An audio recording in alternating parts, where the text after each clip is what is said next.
वो इमरान खान ने वो काम कर दिया जो हम नहीं कर सके। हमने तो पाकिस्तान में कोई बंदूक नहीं चलाई, कोई गोली नहीं चलाई, कोई कुछ नहीं किया। और जनाब इमरान खान जो है वो इंडिया का काम कर रहे हैं कि उन्होंने अपनी फौज को गालियां डलवा रहे हैं आवाम से। नमस्कार दोस्तों, स्वागत है आप लोग का INL न्यूज़ के एक और नए वीडियो में। दोस्तों आज पाकिस्तान में ये बात हो रहा है कि जो काम भारत न कर सका वो काम आज इमरान खान कर रहा है। दोस्तों वैसे तो आपको पता होगा कि भारत को जो इंटेलिजेंसी है या फिर हम किसी भी देश में खराबी पैदा करने में यकीन भी नहीं रखते, लेकिन पाकिस्तान तो हमेशा इल्ज़ाम लगाता रहा है कि बलूचिस्तान में जो कुछ भी हो रहा है उसमें भारत का हाथ है।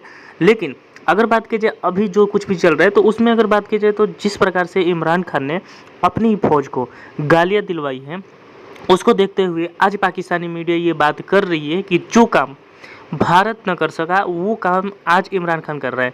ऐसा इसलिए भी कहा जा रहा है क्योंकि जिस प्रकार से पाकिस्तानी फ़ौज और पाकिस्तानी आवाम के बीच में दूरियां पैदा की जा रही हैं और ये खुद इमरान खान कर रहे हैं, क्योंकि जिस प्रकार का बयान वो दे रहे हैं उसको देखते हुए अगर आप सोशल मीडिया देखें तो लगातार सोशल मीडिया पर पाकिस्तान के जो पूर्व PM इमरान खान हैं उनके जो सपोर्टर हैं वो लगातार पाकिस्तानी जो आर्मी है उसको गालियाँ दे रहे हैं। और इसको देखते हुए कहा जा सकता है कि इनके बीच में दूरियां जो हैं वो ऐसा लगता है क्योंकि जिस प्रकार से कोई भी दुश्मन देश जो है वो फौज और आवाम के बीच में दूरियां पैदा करता है और वैसे ही कुछ दूरियां जो है वो इमरान खान पैदा कर रहा है।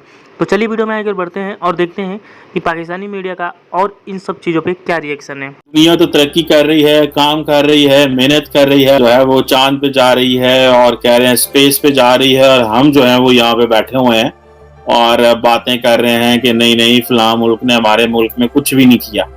और जो नेशनल सिक्योरिटी कमेटी है पाकिस्तान की, जिसमें पाकिस्तान की सिविल क़यादत होती है और मिलिट्री क़यादत होती है, जिसमें पाकिस्तान के army chief, air chief, naval chief, chairman joint chief of staff, defence minister, interior minister, planning commission, foreign information ministry, foreign minister, वजीर आजम साहब जो है वो बैठे होते हैं। और उन्होंने कहा जनाब कि ये जो इमरान खान साहब ने ड्रामा किया है ये बेसिकली ये झूठ है, ऐसी कोई बात नहीं है।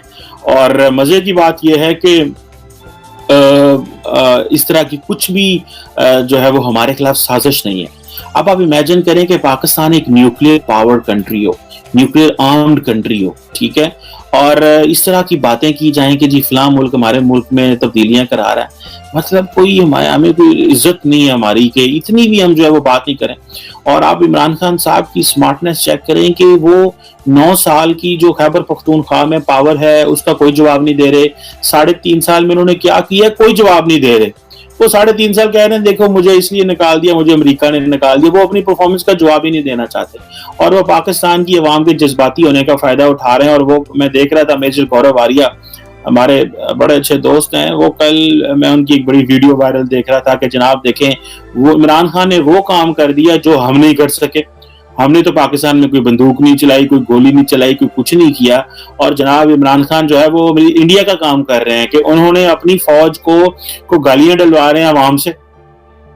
और बात तो सही है, ये इस बात को मैं कैसे डिनाई कर सकता हूँ कि पाकिस्तान की जो अवाम है उसने अपनी फौज के खिलाफ ही हो गई। और क्योंकि इमरान खान साहब जो है वो उन्होंने एक माहौल इस तरह का बना दिया। अच्छा, पाकिस्तान में हम बड़ा जुल्म कर रहे हैं अपने मुआशरे के साथ, वो कैसे? अब ये जो शहबाज शरीफ साहब की पार्टी है या नवाज शरीफ साहब की पार्टी है या जो बाकी अपोजिशन जमातें जो हुकूमत में आ गई हैं, इनको सारा टाइम चोर डाकू लुटेरे कहते रहे, इनके ऊपर केसेस बनाए। और मैं नहीं कहता कि ये लोग शरीफ होंगे, इनके ऊपर जारी बात है उन्होंने करप्शन तो की होगी, कुछ ना कुछ किया। वो कहते हैं when there is smoke there is a fire, वो एक है ना मुहावरा। सो पॉइंट ये है कि इन्होंने कुछ ना कुछ तो किया लेकिन अदालतों में कुछ साबित नहीं हुआ। लेकिन इस दौरान हुआ क्या कि माहौल इतना खराब हो गया कि अब ये लोग चोर डाकू, अब ये कहा जा रहा है कि देखें जी फौज पाकिस्तान का सिपा सलार, जो लोग पाकिस्तान के लिए जाने देते हैं, जिन्होंने पाकिस्तान बचाने के लिए अपनी लाशें दी, अब वो इन चोरों डाकुओं को जो सलूट मारेंगे। और मैं देख रहा था कि ये बड़ी अजीब बात है। मैं देख रहा था जिस तरह के for example army chief general Bajwa जो है वो नहीं आए शहबाज शरीफ साहब की जो उनकी हलफ बर्दारी की तकरीब है, ये मेरा ख्याल है पाकिस्तान की तारीख में पहली दफा हुआ होगा। अगर कल मैं देख रहा था कि जो आर्मी चीफ प्राइम मिनिस्टर जो है वो हमारे नए प्राइम मिनिस्टर वो मेरे नॉर्थ वजीरिस्तान गए, वहां पे जाके उन्होंने शोहदा की कब्रों पे जो है वो फूल डाले, तो आर्मी चीफ साथ नहीं थे।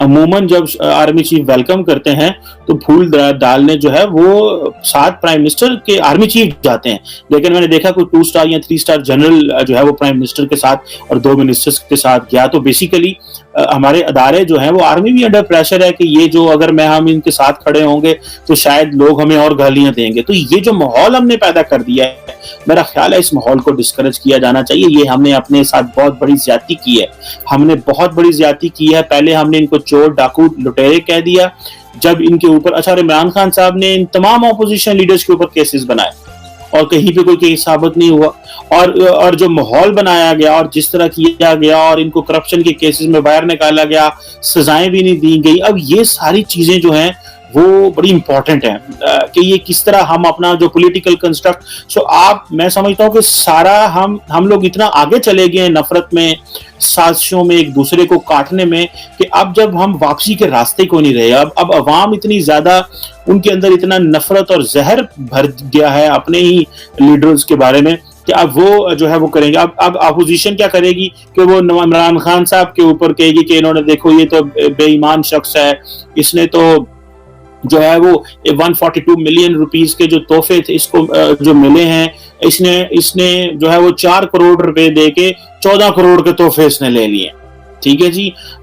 या इस तरह की चीजें जो हैं वो एक सामने आ रही हैं कि यार ये किस तरह का बंदा था और ये क्या कर रहा था कि देखो 4 करोड़ दे के 14 करोड़ ये तो कमाई कर रहा था वजीर। तो अब उनकी कैरेक्टर असैसिनेशन की जा रही है, उनके बारे में बताया जा रहा है कि वो 1 बिलियन का हेलीकॉप्टर जो है वो 4 साल में 3.5 साल में इस्तेमाल करते रहे और अवाम को कहते रहे कि नहीं कफायतचारी करो, 1 रोटी खाओ, साइकिल पे जाओ, ये सो एंड सो, इस तरह की बातें।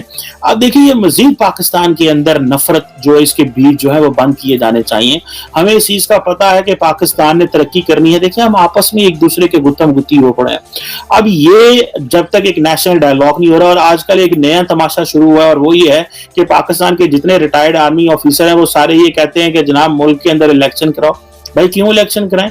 क्या ये जो पार्लियामेंट है ये क्या गैर कानूनी पार्लियामेंट है? क्या ये गैर आईनी पार्लियामेंट है? क्यों इलेक्शन होने चाहिए? मुझे इस चीज की लॉजिक की समझ नहीं आती।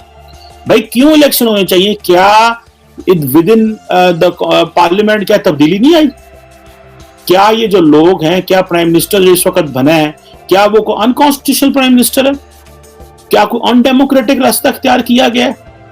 क्या सुप्रीम कोर्ट ने या इन लोगों को किसी को नाअहल करार दिया गया है कोई ऐसा, या इलेक्शन कमीशन को बताया कि इन्होंने कुछ नाअहल करार दिया गया है? लेकिन ये क्या तरीका हुआ? क्योंकि जी अब वो रिटायर्ड आर्मी ऑफिसर कह रहे हैं कि इमरान खान पावर्स में नहीं रहे तो अब इलेक्शन होना चाहिए। भाई क्यों?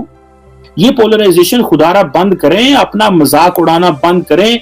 आप इकोनॉमी जो है वो कोलैप्स होने के चक्कर में, और कहा जा रहा है कि इस वक्त पाकिस्तान की जो इकोनॉमी है 2013 के बाद सबसे ज्यादा खतरनाक पोजीशन में हमारी इकोनॉमी आ गई है। बहुत सारे लोगों ने जिन्होंने पढ़ा वो भी रो दिए, क्योंकि इसमें जिन चीजों का आपने जिक्र किया है